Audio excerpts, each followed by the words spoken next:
authority mpanifo nei wɔn aka wiase nyina ho ahyefa wɔkya sɛ wɔn bode bro sɛnea bɛyɛ nnuane yɛ abra no bra na ɛtɔ de bi ɛsɛn no yɛbɛtumi abɔ ho ɛban ɛne nwumre nsɛm pii ka wɔn ne yɛsi nkonwa yɛde ɛsomo yɛmfa sedam anwumeko yi Oson's chemist at the Oson's Gala capsules.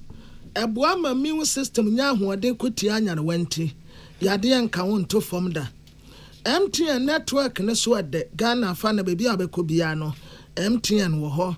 High sense Ghana. Home appliances ya papa this year see if you know office in a one year to free. Dolphin roofing system bought down so many ya kono se. A dania bakwa na se bomdo sopo obebo so kama. Budget cash and carry brew James energy drink. 20 years still counting. Raoul's Pharmaceuticals you or the new high lady virgin wash ediaba. Is yes, you waba manitimu you were best man kasa or bemu benie. Pepsodent to a huadi wumwa. Saudi chichiri with siano pa or bambo kosi numre. Uchin when numren swa or bambo adequacy anopa. Pepsodent to say. Osidi bia ho hia no spices ye wodwa so aye wo hene yire spices e ma aduane ye de se wo ye aduane wo fi anasa amansan de aye wo hene yire spices ya tapori spicy beef and chicken aye spicy beef and chicken when you already made and one sa wo to ya pe na wo wie se bibi na pesa wo de boso a wo de boso a ready made ubedi ne kama said me kwaya da wuro me se amansan tia me kwabena mafo ana Mame akosua etonam enafi ohene wo akasebo ahene yesi nkonwa akasebo yade baba somo Africa kasebo ne munche mankasa enie empanifo akukudam bese num ya yabo odi se wo mesom wo my Ghana mu ato obo ase akokopie mu abankase mu Ghana mampani excellency John Dramani Mamanche wo mkoye wo mboa kira senkrata en wode be che mampani se wo mba besom Ghana ye papa amanum ya ye kan ho asem Burundi Tunisia Jamaica Greece en afeso Vietnam emai no dwumedie kese a course wa bankasiem ena Ghana mampani excellency John Dramani Mama wakasa na wosra mampani for bense num se braso so ne Ghana beka bom sane be ya e ba ne sikasem ntutu adwedi e betimi akoye mampani ato so abo amane se nyame ya adoma enche chairmanship dibre wo AU commission won be print no Burundi mine na afi Tunisia bre no so a won mo wachi edom sem way ena Ghana mampani excellency John Dramani Mahama wodi atudwa. We have to revive the Permanent Joint Commission for Cooperation. Absolutely. And look at the technical areas in which we can continue to cooperate. We are looking at an exchange of professionals, especially in the education space and also in healthcare. And so that's something that we can continue to work on while you are here during your tenure in office. There are many areas in which we can cooperate, and so if our foreign ministry can work to come up with a Permanent Joint Commission for Cooperation, we can identify specific areas. We're interested in agriculture and agribusiness. We're interested in fisheries and aquaculture and several other areas, textiles and garments and all that. And so if we're able to do a Permanent Joint Commission for Cooperation, we can use that as a framework to be able to bring our economic relations closer together. And here you quote Ghana mampani excellency John Dramani Mahama sansam way Salamat kuku apento ne boaboano. Na honorable Kwabena Minta Akan no Minister of Health and what they are the sredema anesefo ene midwives ya hodo ya wo mu se wo matiatia wo mu gi ade afraban ho aban fasa de kro no ma wonum enti we ka ho ana wote a etoso mienu enie na ya de srede ena wode ma anesefo no se adawuruma wo mu nkoya adwuma na password ye yin baako abanka se wontua na mom o sesa de Ghana ya setena mutie sisi yi a so wakase wo betua wo mu demand no ama wonu mu a ansa wo mai kofes no ebebo entia de srede ene wode tu wonu mu anim se adawuruma wamfa wani ntu nyame anim no wo mu nkoya adwuma na sade abaya se wonu mu bo se enkakra ankra akokɔba no nsuo no wo mu nsa bɛka de wo mu hwehwɛ nyinaa. The National Labour Commission on Thursday, 5th June 2025, summoned all stakeholders to an emergency meeting to address the matter. However, the GRNMA failed to attend the meeting. Consequently, the NLC was compelled to take legal steps to declare the strike illegal and called on the GRNMA to immediately call it off in line with law. At the meeting, the Fair Wages and Salary Commission once again, in accordance with law, directed the GRNMA to call off the strike to allow negotiations to continue. Government wishes to stress its readiness to further engage with a view to implementing the conditions of service in a manner that does not dislocate the national budget. We wish to draw attention to the fact that the conditions of service under reference are not captured in the 2025 budget and will completely throw the economy off gear if implemented immediately in the manner it currently exists. Its currency exists. The Ate say Okase Minister of Health, Honorable Parliamentary Akan. Nanuati no wasre say Womu gusu esi nkunya eto adene sisi aban kura sei wagogo ne nsem enti wosre wonum so se obia engogo ne nsem sisi eyi ya de budget na ya adwuma budget no yamfa anasefo ne midwife asem ya anka ho enti si ya kase ye kwa akotwa firi baby di aba besemu a ebe ha atone kakra enti enum kura minister director Minister of Finance, Fair Wages and Salaries Commission say, so wamu betumi aye bibi ade afa ho ana a wamu guso a wamu ka ho asem. Government remains committed to the needed engagement that will lead to the approval and implementation of the new conditions of service for nurses and midwives. Accordingly, government has directed the Minister of Finance and the Fair Wages and Salary Commission to, as a matter of urgency, lead the development of a roadmap to ensure a smooth implementation of the process. We engage the leadership of all nurses and midwives association within the health sector on 30th May 2025 to address their challenges and discuss the subsequent roadmap leading to the implementation of the new conditions of service. Fortunately, the other associations supported my intervention with the exception of the GRNMA, which declined and proceeded to declare the strike on the 2nd of June 2025 despite the NLC caution. Dear Yate say Okase ye Minister of Health, Honorable Parliamentary Akan, Salamat Kuku Pinto. Draben Shebejeni, Honorable Francis Owusu Echao, and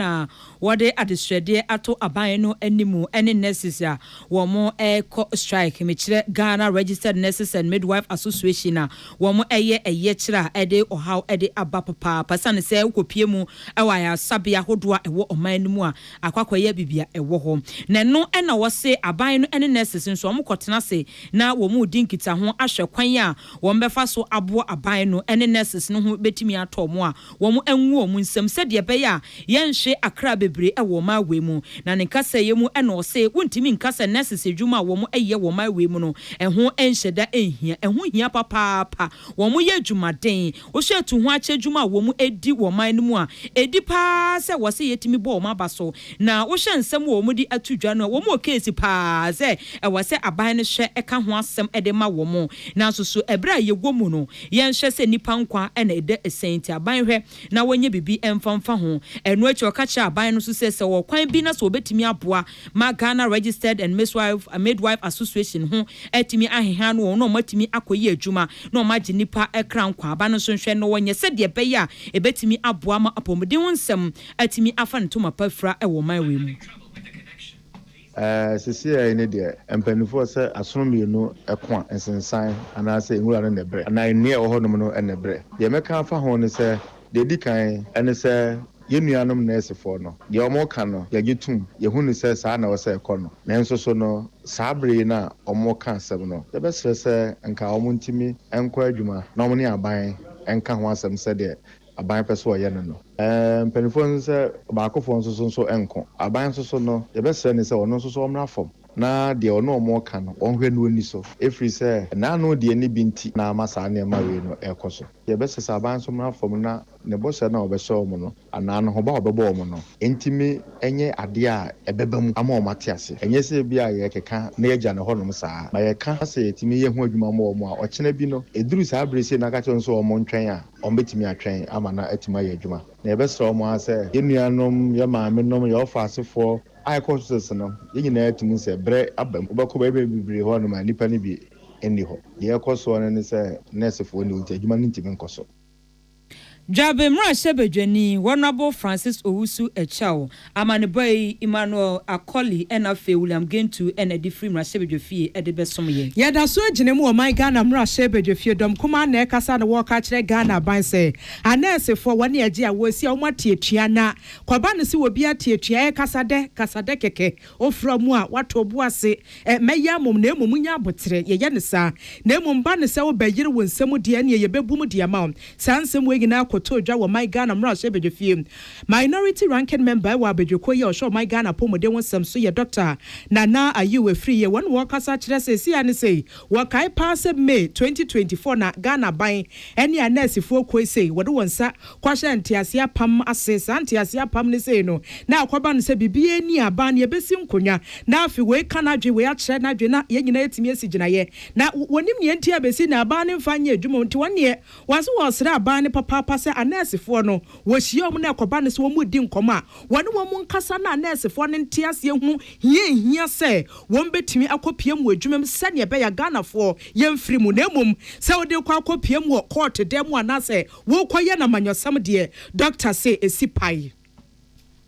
Unfortunately for the nurses, their fronts got divided, and the Professional Psychiatry Nurses Association of Ghana took the GRNM. So what was supposed to have been implemented in July was not until issue in court was settled on the 25th of January 2025. In the spectacle of nurses, they don't care whether it's a new government or not. As far as it is, it's governance which is continual. And for that matter, they seek their rights. So they saw their rights starting from January. The government, we've tidied ourselves and you must go ahead and sort us out. February, March, April, May, June. And then they have to call for resort to strike. Why would we have to wait for them to resort to strike? Knowing the culture of practice in this country, that labor, when they wait and for undermine, they'll resort to strike action. You may make an argument that the essential health workers, but the same Act 625, that's Section 10, that says that they are essential workers. And for that matter, if they want to resort to strike, they would have to write to the Fair Wages Commission. They notified the Labour Commission and the Fair Wages. They did so, Labour Commission. They gave them a letter, and then in the same act, they're supposed to respond within 48 to 72 hours. You did not respond to it. Bad faith from government, extremely bad faith from government. And then now you, the same Labour Commission, then take them to court, referring to the same act that says that essential workers do not go to strike. Do not strike. Again, another bad faith. Dr. Manensi one man was so wafutuo bi a wade kwode ama osofo ya wo show my Ghana sikasem so. Sit with them. Let them know what you can do and what you cannot do. Luckily, we are going to listen to the Minister of Finance soon on the media budget review. So this is the time that you have to include their concerns as far as the media budget review is concerned. It's not as if we are in August, then you tell them, hold on for the next budget cycle. You are now going to read the media budget review. And this is the right time to include their concerns, or this is the right time you listen to them. Understanding was that since January, they were told that the Ministry of Finance would meet them in June. And then the date was June 18th. How would you feel when you want something and somebody's telling you that, hold on, 6 months time? How would you feel? We're not here to justify the strike for them. We are here to plead with the nurses to understand that even if governments see the need to engage them, they should go with the good faith with Ghanaians at heart. Because getting all the money without the lives that we have lost brings no joy to anyone. Yeah, you one year ranking member the Mabejoko ya womo share wo my Ghana pomode wonsem yewra doctor Nana Ayiwe free sansem we Emmanuel Akoli William Gentu. Na enna no pay eyenya wo pani ba ko ebesra yen. Oye head of public affairs ewo Accra Regional Police Command Superintendent Juliana Obin. Na ebra wodru hanum say yagina wa tu. And what so familiarization. Walk kwamia wodo na wɔne wɔn manfoɔ anya nkitahodie nti despite media hanom sei ɛna wɔn di kan ɛbaayɛ na wɔkyerɛ sɛ so far Ghana Police Service wɔn ayɛ adeɛ sɛ na nsɛm mu bɛhyɛ kwan so a polisifoɔ aba hɔnom paa deɛ frɛ ne sɛ police visibility no wɔn asɛda increase no nti wɔaboboa no polisini nie wosi wotie si mmɔntene so obi na kura moto yi apolisifoɔ aba kurom paa na sɛnti a wɔn yɛ ne saa ne sɛ baabi a nipa bɔnefoɔ no wɔpretie no esi a wɔn aka wɔn nyinaa firi hɔ nti wɔn nyinaa aba kurom ɛba saa no a ɛsɛ polisifoɔ unya pie ha ne onie upia polisini nie upia polisini nie na ma ɔmanfoɔ no nya akomatoyɛ mbi sɛ police is your friend ampa wɔn bɔ yɛn ho ban na aside that mpo baako a apolisifoɔ ani abrɛ wɔ so sɛ wɔn bɛtu wɔn so sapaa yɛ langasfoɔ no wɔn boro nkɔfoɔ wɔ nsaase ho no ɛno sɛ wɔn bɛtu wɔn so sapaa ɛna ebinom nso a wɔn mmɔbrɛ bia na nanom ayɛmfo ma nso teɛ ne akɔfoɔ wɔn so wɔn mɛko ampa wɔn kurakura tuo na wɔn didi nsɛmɔne saa nkɔfoɔ no nso wɔn tu wɔn so sa anwurɔbɛs nso ma yɛn ho ntɔyɛn saa bere deɛ anwurɔbɛs no wɔn nso bɛhunu sɛ yɛs wɔn ne panyin bɛko yidiem ɛna wɔn tu anwea ɛwɔ kwan abɔ ne so ɛno nso ɛyɛ ayɛ haw paa ne nyinaa polisifoɔ gu so a wɔn tu wɔn so sa wɔpɛ sɛ Ghana asetena yɛ akɔnnɔ sɛdeɛ ɛbɛyɛ ahɔhoɔ baa no ma wɔbɛhu sɛ polisifoɔ bɔ adwuma paa o. If we a match ho baby airbase or besha, there's been an increase in police visibility into Utu Anamon Bakumenu, Behun police checkpoint, Utu Anamon Bakumenu, Behun police patroka, make progress on the fight against crime, particularly for Accra region, the arrest of some armed robbers, the arrest of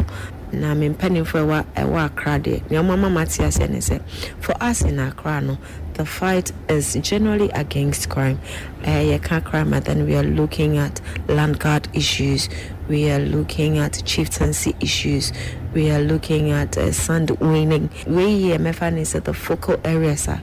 concentrating on in the fight against general crime. General crime. The Atesa Okase, head of public affairs, Accra Regional Police Command, Superintendent Juliana Obeng, one fans and was Ghana this year say, Madawurma, post if wanting Tanguma or dear Juma, Omutete for Omudia Juma, a choir wa first wa ton crano. A mayan fast are quite a new yamun to triform, to say be a post if war, at womunjin rumwa, omo pen for messia. Na obi afre ensɛmhunu bia no obisa posifoɔ no ɔkatra posifoɔ wɔse daabi mɛme ambizi no yɛnya no sɛdeɛ sɛfata sɛdeɛ bɛyɛ a obi afra posifoɔ bɛhunu sɛ yɛ ne bresɛm yɛtumi ebia social media handles a nkɔfo betumi ne edi nkita ho my abuse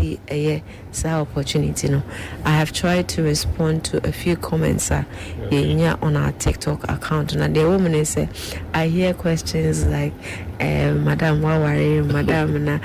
I mean, those ones, and yeah, but there's nothing wrong if you want to know, Sesebi, police regional PR or warrior. But I would want us to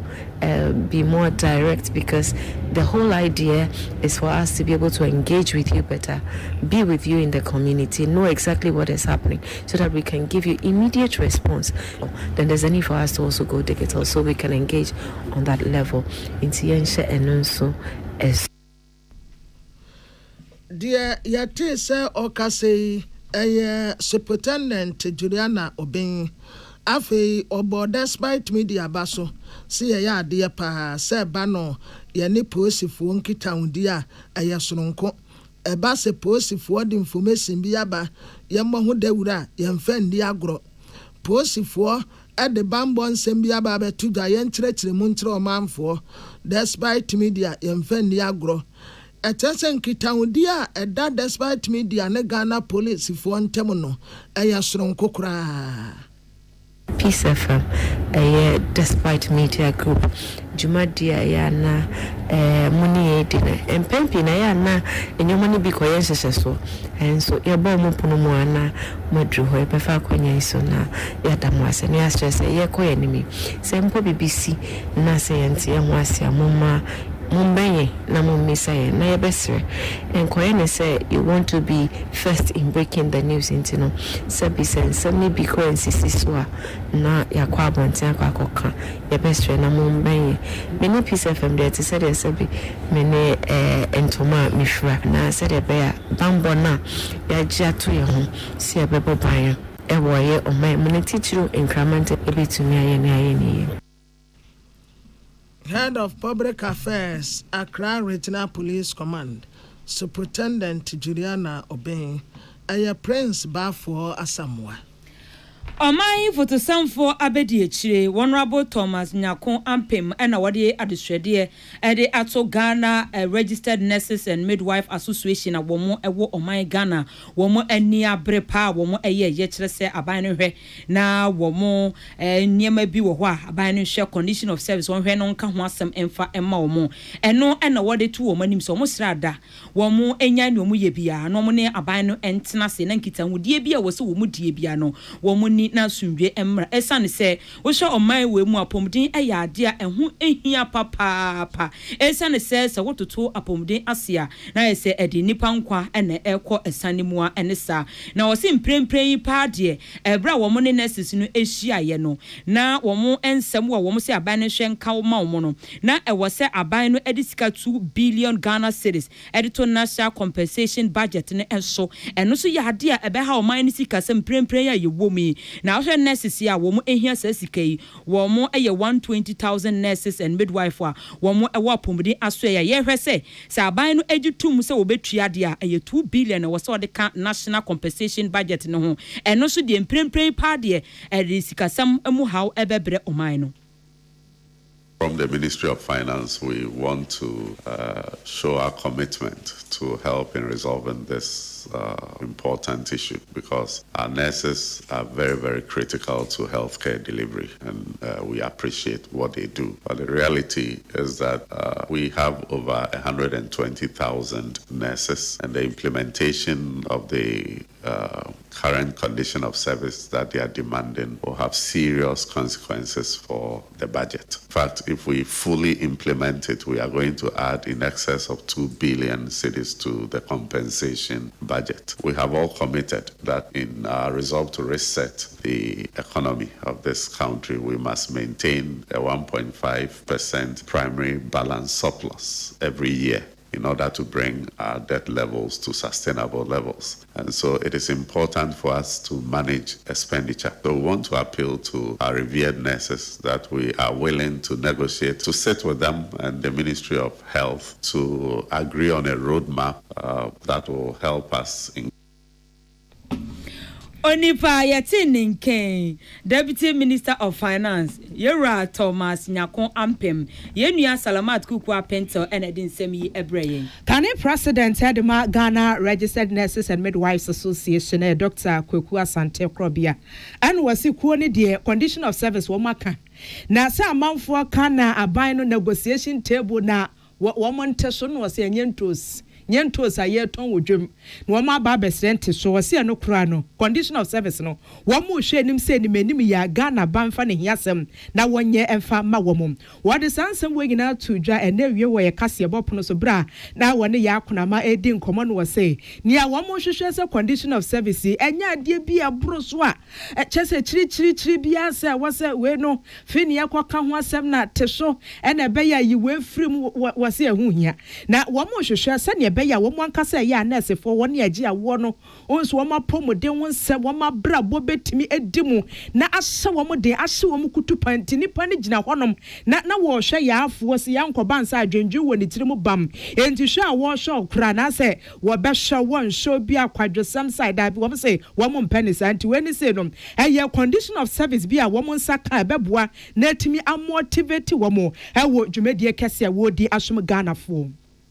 gyina bi a aban pɛ sɛ opushi nursefoɔ mpanyinfoɔ no bɛgyina no na yɛdi saa nkɔmmɔ no ɛntwa yie korakora nti mɛsrɛ honorable Parliamentary Akan sɛ ɛwɔ ne fɛ with this Service Commission ɛne aban ɛmɛfa nsɛ ne colleague minister Minister of Finance ɛnyi ntum sɛ ɛduru ne tua brɛ nti wɔn ntua ɛyɛ a conditions of service to yɛakɔ negotiate awie nti no ɛho asɛm ka no na meka sɛ protocol sɛm yɛ non negotiable mede menim pefiri wasɛm a wokaeɛ no ɛnyɛ afei na aban foforɔ aba ase sika wɔ hɔ a aban bɛtua because yɛnim pefiri sɛ nyɛ nneɛma a aban bɔ ho ka sɛsia no na ɛwɔ budget mu separatio bebree ɛna nyɛ sɛ bi a sika nso nni baabi a honorable account ne honorable atopɔ force bɛtumi aka ɔmo tua bɔ mu apɛ sika de atua nurse. Any equity one year can president Edema Ghana Registered Nurses and Midwives Association Kono Dr. Kwekwas Antikrobia. Na no see na yakuna mama nensi one man or ton safem Rashebedwania, wo agotime ziope abaton pesia so Charles Agbeve. Was some see a member Edema Bejuko Yomusho my Ghana Pomo de was so. No one in a Casano was CEO na. Is he a somewhere banyon tea? Woka Bejuko no was sembia peso catcher and nurse if 1 year dear. When was 1 year? Near Barney Kenyan said was Rawamo, a Barney Pawamocho. Ni abane betimi aka no sanse si aye kase wo kɔ bebi te se kolebu pa sane nipa etimi bɔ pe so ase tete sadi na tetare so se ye ne kopia mo kolebu a asensa mampom to wedi anesefo no ne wane agi a won nya hwemu fa mani ento Ghana fo yenim na munkoye adwuma na afei moni abane mesi nkonwa ntini amohwehwe bia no Ghana aban de wakase obeye no wo ya aban a wo ye tokenadu wo be de ama mo pepepe aban bai ebeti nyama bebre ti me besa be hodi fort ana be teki ka say oh ade na anya ne ntem e bia ye hwe ho prioritizing tema kayen du be bia we but nyama bebre for so Minister of Health Bisana it is so pathetic pressure one so no enya sebketwa nti no say nyama we no ye be stress e ba ba mu how many months ni me wa mo na sisna na manso wo muntem I believe sen kan so mo the benefit of the doubt media me throw mo enye aban ni say onye no ye hwe ye be hwe di bitumi implement ye ntina se ne nkasa why strike what for see say ye makasa the strike was a weapon we use yes it's yielding results because amanfo to be access to healthcare I don't need ana ni aba this is also we Ghanaians so omo nuanom is that what we want. Virginia wojina ho de ma de sha agotime ziopa abato mpese so sanso ye member e de ma abejoko ya wo mo show my Ghana ya pomo de wonsam so Charles Agbeve ti na no si ye na ya se da bi sanya nsem na ekeka kono we dia wo se kwa bia so woni kasamafo abedi chirem e de ma Ghana Registered Nurses and Midwives Association Philemon Japan di nkomo na wo hu wono so be bia wo free banti wono se wo ba no se ya kuna ma media asem na meka no honorable Agbeve asem no wo ka na mpese mi yi ano nyese bia ye ti he ya ye tintinti da bia nye tintinti ye ntwe ye mu basasa ye nyesa ne ye ka ne se anadue se parliament nsa freye enkonyesie bia ya ye krado na mo bibi kro mpeso wo ya wo nya ne ntam afi na abetwe oto ase o e cha na edwo de ya ready say nkonwa bi asi ni ye hwe na ye de yetu ye no ye betu sa na mo no ye se ne se ye hwe ne ye ndi sa adwuma no intentem so ana omo a enam sa strike ye hu susanso affect omo akomude no enne ye mo eno na ye mpe because ya na ye san ko ye ti a omo conditions are complex ye kwa kotena wa hwe omo na ya apro ne na sefo omo ayaria ma emu aye de ya na ye san ko hwe omo abring yo mba de be ya nimpo se bi be free mu eno na ye mpe na se be ye na yie beto yie de anka parliament be he na omo su next form obo next for salary pia baby mede show kwa rabe inti kakre ya ye nya momu na ye san twima copying 2026 no ye catch omo ntia ye reach consensus ababo aye Anye kwoti wani ya kasamafo abedi echire de ma Ghana Registered Nurses and Midwives Association Kono Philemon Japan Sansomwe Clinton Akwesi Amuakon and Wobuano. Na 2025 World Food Safety Day celebration so etifias mo de atos wa say food safety science in action. Na omo organize wo tema community one market FDA and our FAO. A cabo mua, Omotin at the Sedom Free Chilen Bente, Besia, na water wonum. Deputy Chief Executive Officer Food and Drugs Authority Ura Roderick Dade Eje. Ne kasem no watere se esia de science aboa wonu papa enti just recently and wo mu ye research bi wo mu se da nya abotre na ye enti wo mu frɛ no systematic research and data collection na wo mu bo wura adwom ekohwe se niam wo mu tonton no scientifically say enti wo mu ko agbagburesi market makola Kasua Takrade and Takrade Central Market was Umukoy. Na Umukoy no muhuni say, and yanini be wa hon moa, and near me bia a batabata hono, humpa, a year foodborne pathogens. Na sa foodborne pathogens, no, it be a staria chekuri, and a being so a year salmonella sape. Ebi nso Stephen Lokoloko Olios ano nso ewom ya wo ton ni nyina ewo Venice ewo market a ewo saa miamie ya mebubo ye nyina na wotere se ehu pa na bra wo mu se ye no bet se contamination level no be 60% se bi ade no bibi abefra ye ni kwanse nkefra ya nipa da senidi ebetumi aha no eye wo hantemu adusia 60% enana epeja kro na saade omu ye de hunu ye eye science no a abodi nyansa pe ya wo muti wurawure mu ansa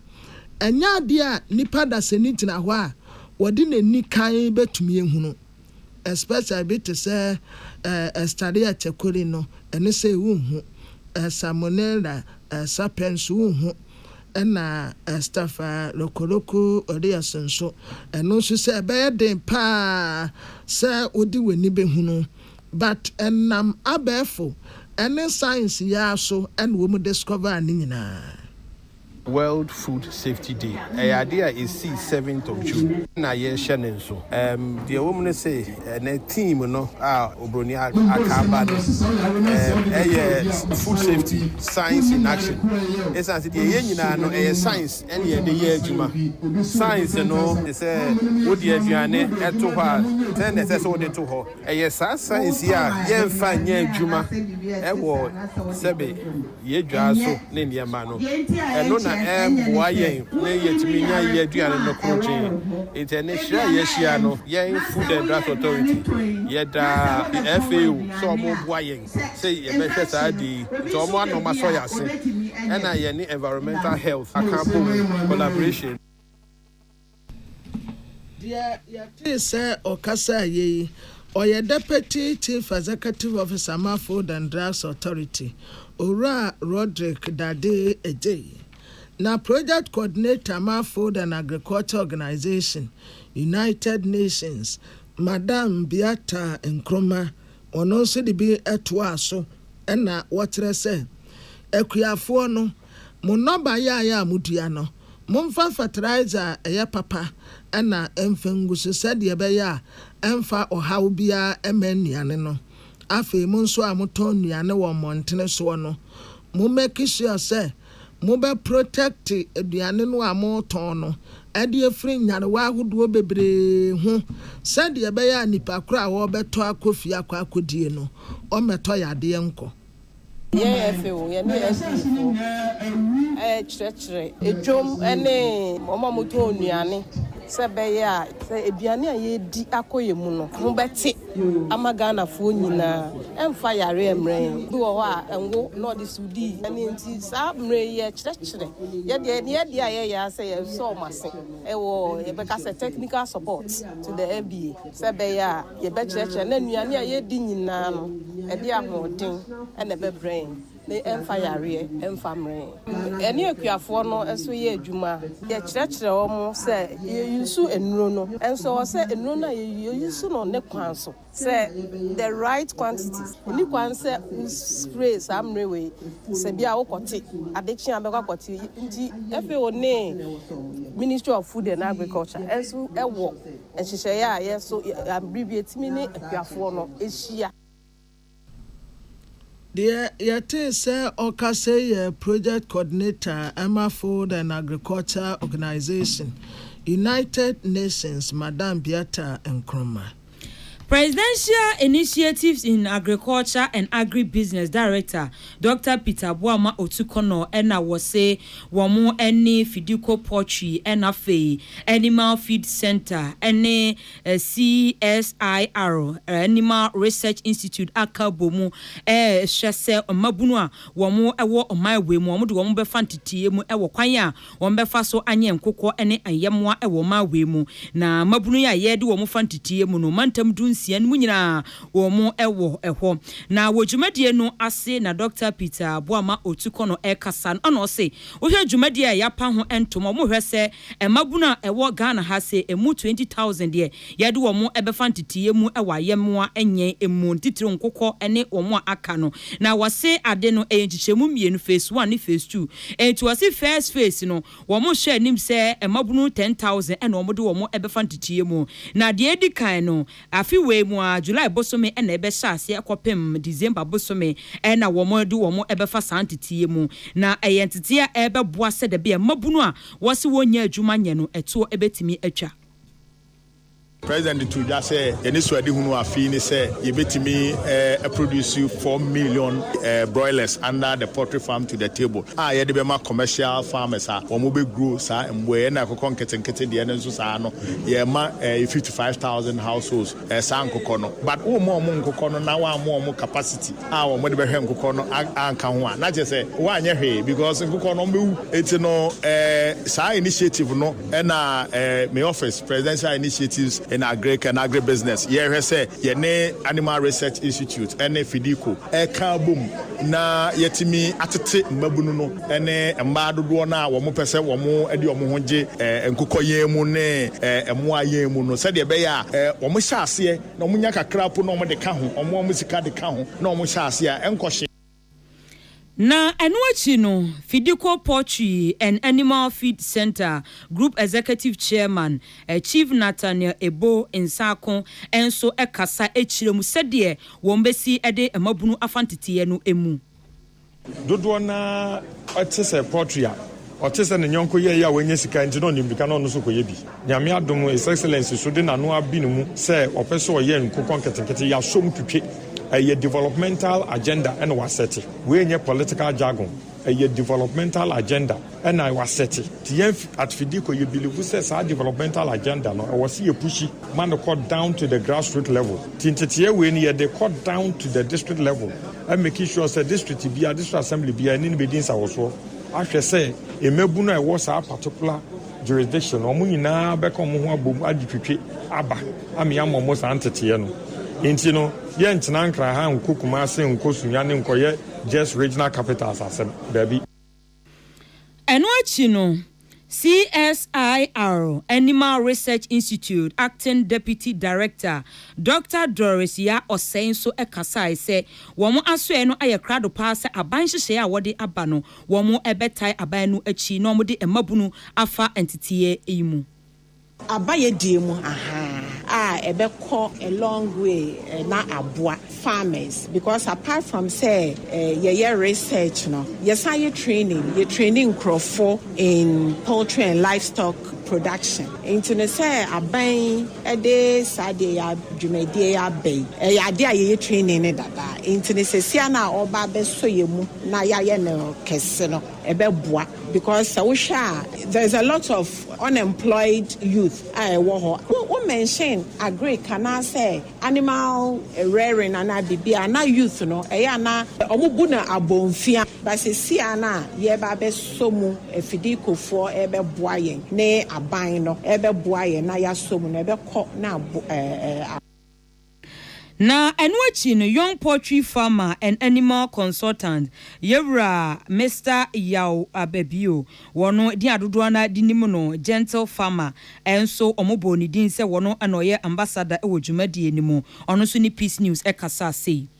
obia se onu sika kɔhye emo adwuma ma obɛbɔka but se o pese o de sika hye emo adwuma ma ade ba ko ese oye ne se onya obi a onim adwuma nim ote adwuma na se adwuma na nya den but information so obenya information a ode be ye adwuma na ma na ye yi ene hia ene se obewi ataso na obenya akukuduro aye utie nkofo ano na aka so ye emu adwuma obeboka nti ade ba ko so America tre young people ne say take advantage of this flagship program oban ne ye ekoko nketenkete aye training nkofo amoma start ekoko adwuma nkoko adwuma sika wo mu se adwuma bia Onipa ya tininken were young poultry farmer wasan so animal consultant Mr. Yaw Abebio yenua ama amwakonwa ojampa enedin semi ebreyen ya to akase ebo so ade ni chem wo atoye mantem raso bedwani ya wogina hode ma de hia wo efia abato ompesuas lawyer Isaac Yawo amanya kono wo kasa no wo kire se ansa no mabia betimi etumpo na afia fa ne ntuma pade efran ya na ejina adehia papa so adehia pe na Ghana ase ye hunu se we ye sikani ba we yo hia di ba sansa adehia de ejina akotena classroom dem ma ye gi abom na wode sansam wo gina to dwabra na woni peace kase ebo di nkomo no so my Ghana ye bepema koyenim na ye kase daachi echirima eye mana na wasa adehia sika ne ye bibia ye mfemvremu wase de kwan ba ko ehia pa eno no na ba ko no wo ka ho asem no se ye to aba ma no wabaye mrase bedwani se de bia da no ya na adehia fo mo bra so se wo betimi akosuku eno a eho da yeso nkuto ne wo so nti wo hia da na onko suku wo wa kwanya obetimi ahwe na wotimi atoa so e de ama no wo hyebo se eno ne atie bi education de ne mpesua no so wanhwe so obi bia betete aprapansam da lawyer Buama nya ko kire mu se adesuafo nyame yadmo ochina da na BC nso hwe wotena se atworo ntino wakeka ne nsanse de master de amomo watworo mu se wo mu nsua de na flying colors no yemfa na ho groso. On my personal behalf, I wish the entire nation, and more from me in our virtual BC, the very best of luck. Yankupon, Onka Wong.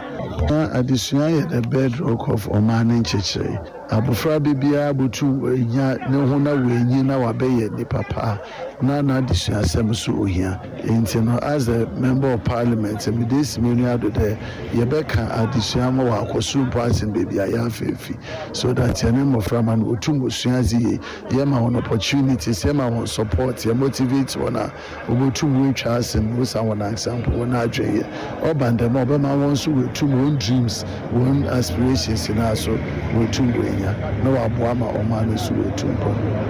Emrashe bedwani ya manesi wano ma na wotu abatan fo se wochina na nkwada no kwatworo nsohwe no nya afi na kojo koyiwe ni mame masoma nkotokwa kwa no so kwa de chia bechi wunye bi kura ne ye tawsi a wose dabi mo sa situation mo wo muda sa kwatworo nsohwe pa ade ba bechi mo akwa kwatworo se ya wo den na da ya abeso nyina ahwe ya abeso da kura no na wo examination center wo tworo nsohwe pressure bi e beda wo so nti e bra so se abatan kwada ye ne wo mu nkasa na ye ntie ni wo madwense wo kina nsohwe no yire ho suade na wo suade a obetweretwa amino wana akasa de do the one say nkola ni nkran ewofo no osede wo mambo frama ne kwan wo suaze onye de mabiri no soma wonde won kwoto na ade anade won kubusu osede wuja mo frama no nya bere wodi suade wo ma woni di bampa no wodi na wo ma won bere ma wotum wodeda enti se wo so ano chede won adwen won spirit won bibia ye point Emrashe bedwani ya wogina ho de ma de hye we fia kwanta abato afia abato mpesua so wato emantemo lawyer Isaac Yawo amanya kona wo wie na adesuafo ne se MP wa ya de wa ni nyina ya da ase yeso ye be adwumade na so hwe ne ba results ne ba weni beje obebo nsem kra maye. Half of Lagos Town MAJHS. We say thank you very much for supplying us with this. We will do our best to make you all proud. I'm Mr. Bokumi, a people of Kanokum MAJHS. I stand on behalf of the school, the staff, and the class as well. We are very grateful for the provision of this material. Hope for the best for you. Thank you, Almighty God. And another thanks to our headmaster, our teachers, and for supporting us and also to motivating us. We thank you very much. God bless you. Enti adisuafo ebi no watch SMP wa ya de pa nyamisha nya MP bia na be we ebi tinkra ha no wo mu didida api adankwa de sansem we efi Rock FM and wode be som ye nyina na nyame aya adumu a bisi nsɔhwɛ ne nsɛm no mu a yɛhwɛ anim sɛ adusuafoɔ no 603,328 candidates ɛna ɛkɔkɔkyerɛ bisi nsɔhwɛ nyame adumu a ɔkyena ya wɔ mo ɛbɛhyɛ sɛ kɔpem nyame aya adumu a June bosome de to so dunwɔtwe na ɛmu mmɛma a yɛhwɛ anim sɛ ɔkɔkyerɛ nsɔhwɛ no wɔ mo 297,250 ɛmu ɛma no ɛyɛ 306,078 inti na afiwe no o share registration so hwe no a ekɔso no afiwe amane mu so pa 5.99% a afia etwabu no na BC candidate wo mkɔtron so hwe no wo mo 569,236 na wo mo share nim se wo man we mo no examination centers aye won 2,237 na wo share private and mature regional centers a wo mo aye no no ye 15 na de ma private candidate no na saa nsɛm no mu ene yɛpɛsi yɛkodi nkɔmɔ yɛhwɛ ahomboabo a West African Examination Council ayɛ de ema yɛmankuma ne yɛnuanom wɔn kɔtɔ BC nsɔre nti yɛbɛkɔ ahoma no so na yɛne West African Examination Council kasamafo Mr. John Kapi edi nkɔmɔ ne yɛbusa no sɛ ahomboa no sɛn ɛna esi etie owura Kapi wote menka maame ɛna wase ɛwɔ wo mra wanyama yɛ ɛnɛ anwumre na bisi nsɔhwɛ a yɛtwerɛ afibia no yɛnim sɛdeɛ esi etie na afiwei dada no a na yɛhwɛ so akɔtwerɛ anasɛ nsatwaeɛ bi ewom obi na wase mechia etie fo em sɛ afi bisi na yɛ still also afida no yɛhyɛ ase ayusu new curriculum nti ɛnoa na yɛgu so a yɛyu ɛno nso na yɛbɛyusu afi enti nsɔhwɛ no mu no ayɛ sɛ kakra bi aba na obroni bɛka sɛ this time around no recall ne saa nneɛma no ɛnya adeɛ a yɛde bɛyɛ adwuma a lot of questions no bɛyɛ application so na bɛyɛ nkɔlaa no nso ɔmo adwene mu bɛdɔ na ɔmo use language a yɛde kyerɛ wɔn ade no ɛde answer questions no apart from that sɛ logistics ne print ne biribiara a wɔsi yɛyɛ no nyame ayɛ adom ama yɛtumi ayɛ biribiara BC nsɔhwɛ no ɛyɛ anadeɛ na ɛha adwen pa ɛyɛ materials na ɔmo de kɔtwerɛ nsɔhwɛ no du baabi a yɛnim sɛ deɛ ho bambɔ nsɛm sitie nso yɛbɛda asɔde no na ebi ɛnenam social media ne ɛho korɔ no ba afewei nhyehyɛ bɛn na wayɛ kayɛ sɛ de be a exams no enliki anayen kɔfa ɔhaw bia emma yo say yeah printing no na yɛde police for ekaya ho yɛde NIB for kaya ho yɛ security eka ho and I feel so you was CCTV cameras na ɛwɔ baby nti security they are making sure that security air tight or baby I chose to any I mean yeah printing nti you were I recommend say enya dia question bia be leak after baby into this time around why I also say the betimi aye bia be ama leakage no aye adia etremokra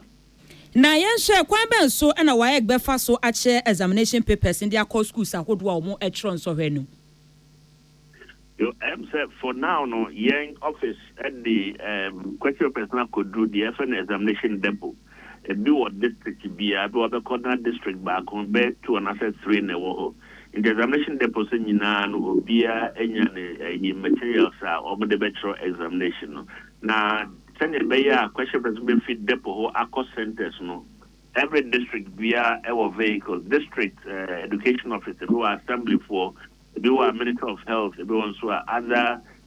state agencies ema mokasa obetumi e de aye distribution ni nyina share no district directors na ye nti I will say you come tomorrow 11 June bibia be kosoboko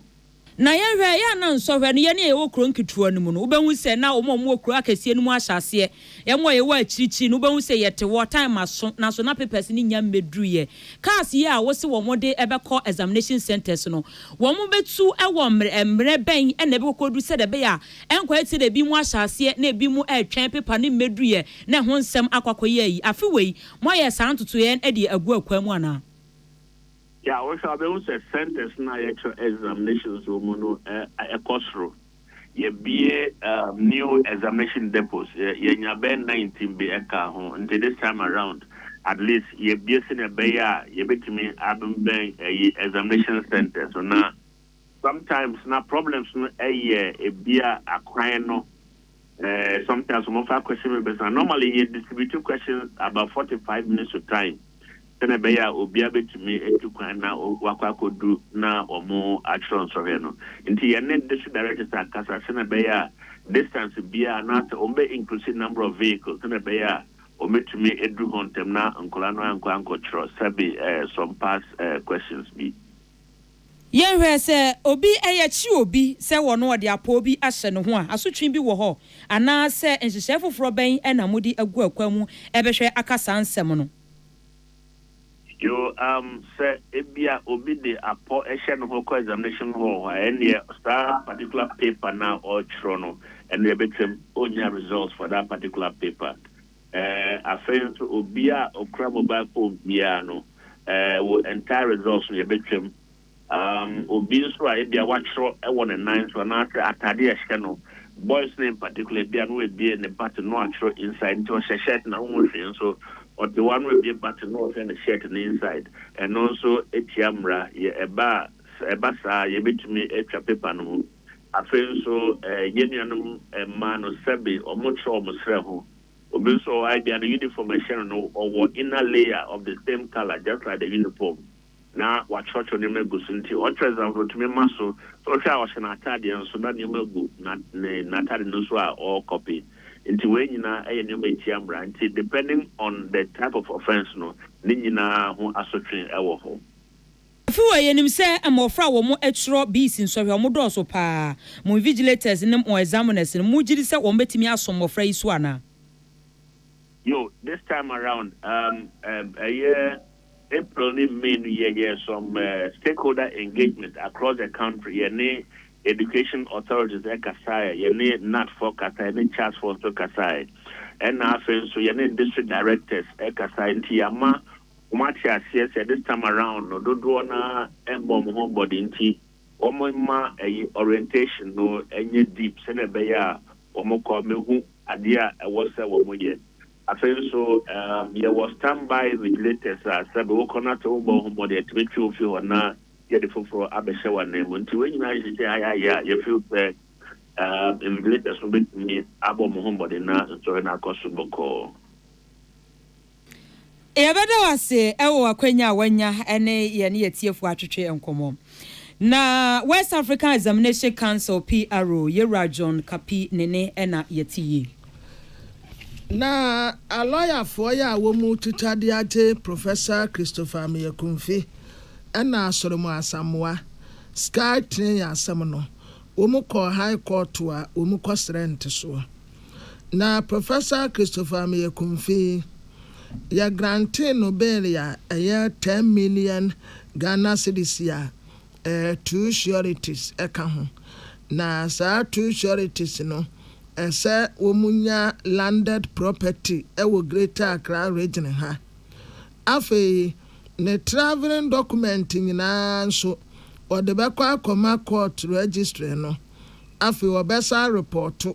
investigator no obekwa akohunu na awoti bia obekwa baako enna womuso a womutina muma ano no obia de ne Ghana card ebekwa akoma court registry ne se wonyentoɔ Chief Executive Officer Solomo Asamoah ononso bail ya yedema no 15 million Ghana cedis ya na woti bia nso ononso bekwa akọ report saa na wonokra de ne sureties no so munya property ewo Greater Accra region ha ne Ghana na ne British passport nyina nso ewo posifuo nsem ena said ye mede kaka ye no ono de na awoti no obekwa akọ report no home premiensa e de atre investigator ne se minie enti na awoti bia premiensa na ayo manfo ni msem dada se wo mo si ye ba ye Sky train na Sky train na akọ asem wa besense wonum kom na lawyer fo no ekọ high court won kran ha enne no womu sere court no se na dawuruma asa sono no ayede ato ne client fo mienu no so no esondodo enti nkuo mu nhye na omu hwan so na court ka kyerɛ ne sɛ ne wate sɛ wɔn hwan so dia kɔtwerɛtwerɛ ne nyinaa gu nkrataa so fabra na fa bi nso kɔma attorney general na wɔno nso mmra meyi nano na nipa a odi anim ya wo mu bɔ ɔkɔadu ɛyɛ deputy attorney general Dr. Justice Esrem Sai na wɔkyerɛ sɛ wɔdomfoɔ yɛ adom a tun dɛ ɛtɔ so aduonu nan wɔmbɛsa akɔpie mu wɔ court wɔn wato asɛm die no so a yɛnua Afiripa Tanga boaboa no ma yɛtiefoɔ tebi ɛno so ne yɛgyina home kaseɛbɔ no so tiawa bi yɛbɛbɛ sisia.